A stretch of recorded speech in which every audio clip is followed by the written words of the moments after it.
tanah. Iya untuk nak ndak memesan diri sesembur Pak to naruh lama do pependongan na to dia.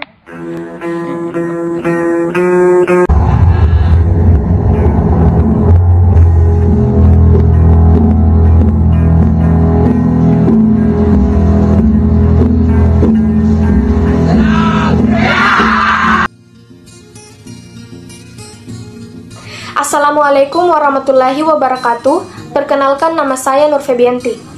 Di kesempatan kali ini, saya akan membahas mengenai peristiwa pembantaian 40.000 jiwa di Galung Lombok, Polewali Mandar, Sulawesi Barat.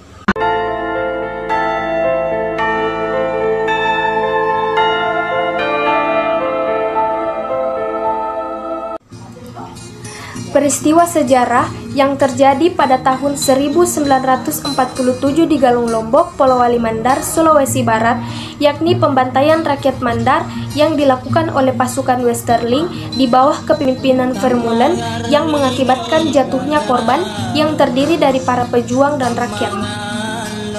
Jadi, sebelum kita masuk ke penjelasan mengenai peristiwa Galung Lombok, langkah baiknya jika kita mengenal siapa itu Westerling.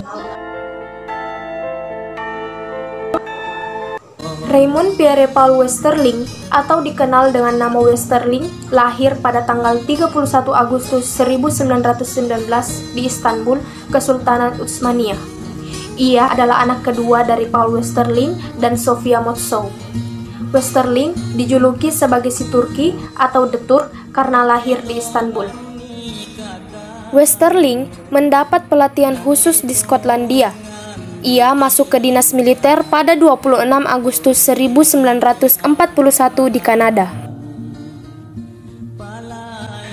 Pada 27 Desember 1941, Westerling tiba di Inggris dan bertugas di Brigade Princess Irene di Wolverhampton dekat Birmingham. Westerling termasuk 48 orang Belanda sebagai angkatan pertama yang memperoleh latihan khusus di Komando Basic Training Center di Akanakari, di pantai Skotlandian tandus, dingin dan tak berpenghuni. Melalui pelatihan yang sangat keras dan berat, mereka dipersiapkan untuk menjadi komandan pasukan Belanda di Indonesia. Mulanya pembantaian rakyat sipil Sulawesi Barat yang terjadi di daerah Galung Lombok, Kecamatan Tinambung, Kabupaten Polewali Mandar, terjadi di pagi hari pada tanggal 1 Februari 1947 oleh tentara Belanda di bawah pimpinan Paul Raymond Westerling dan merupakan bagian dari agresi militer Belanda di wilayah Sulawesi.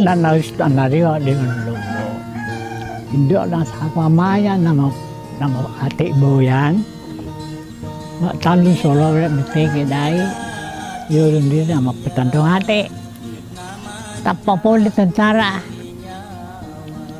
palipak ayo turun semua di merah tu dia berpera mai dari merah nanti pak de nawang pera mana pera tu masnya mana pendita itu gimana ini pak gimana itu pak tuat ya nggak pingsan pinggir sekali kita tunggu kawan-kawan dari lawaran dan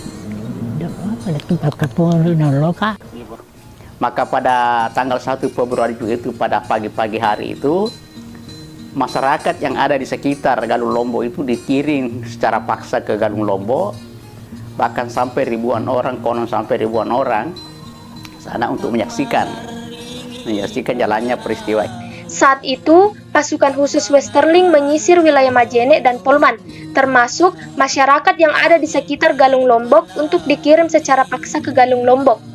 Target utama pembunuhan mereka adalah warga sipil yang dicurigai masuk tentara Indonesia.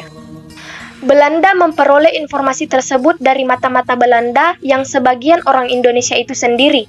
Semua warga yang berada di sepanjang rute jalan dari Kampung Segeri hingga Tinambung yang dicurigai diseret Belanda ke Galung Lombok. Di tempat ini, mereka dihabisi satu persatu seperti kepala lingkungan, imam kampung, ulama, dan tukang jahit. Semua yang ditunjuk mata-mata langsung dihabisi. Sebelum pembantaian massal dilakukan, Belanda memisahkan antara wanita dan anak-anak. Mereka kemudian mempertontonkan aksi pembunuhan keji terhadap warga yang tidak berdosa tersebut. Saat pembunuhan massal selesai, tentara Belanda mendapat informasi bahwa 3 tentara mereka yang sedang menjalankan operasi tewas dibunuh pejuang setempat. Tentara Belanda kian berang. Semula mereka hanya menyasar warga yang dicurigai pro tentara dan merah putih. Namun, mereka pun memburu warga sipil dan kaum perempuan. Saat itu, seluruh warga Segeri tewas ditembak secara membabi buta, kecuali mereka yang berhasil melarikan diri ke hutan. Tak berapa lama, Belanda kembali mendatangi dan menyisir warga kampung Segeri.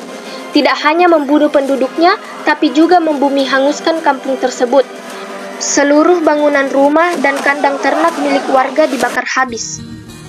Untuk mengabdikan peristiwa kelam tersebut, pemerintah hingga kini mengenang ribuan nama yang dikuburkan secara massal di lokasi pembantaian tersebut dalam bentuk monumen.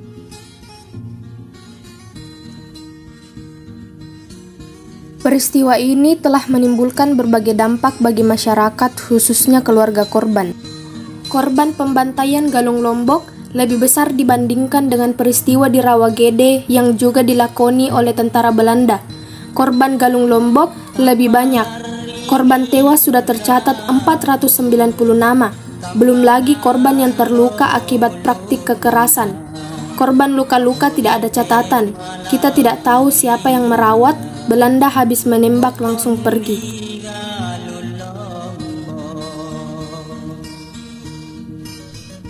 Sampai orang tandung, orang bilang.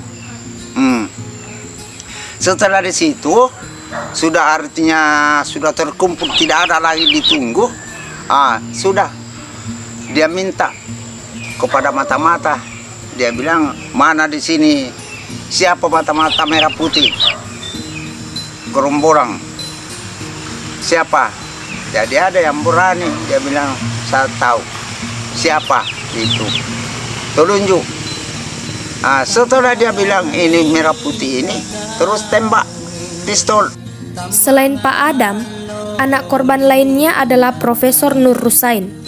Beliau merupakan putra dari Haji Nuhung Imam Segeri yang tertembak dalam peristiwa Galung Lombok. Situlah bapak saya meninggal dunia itu.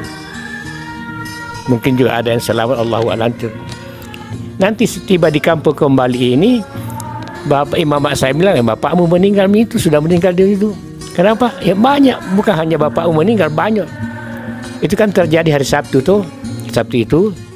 Itu menurut kita di sini, pada hari Jumat berikutnya kan terjadi hari Sabtu.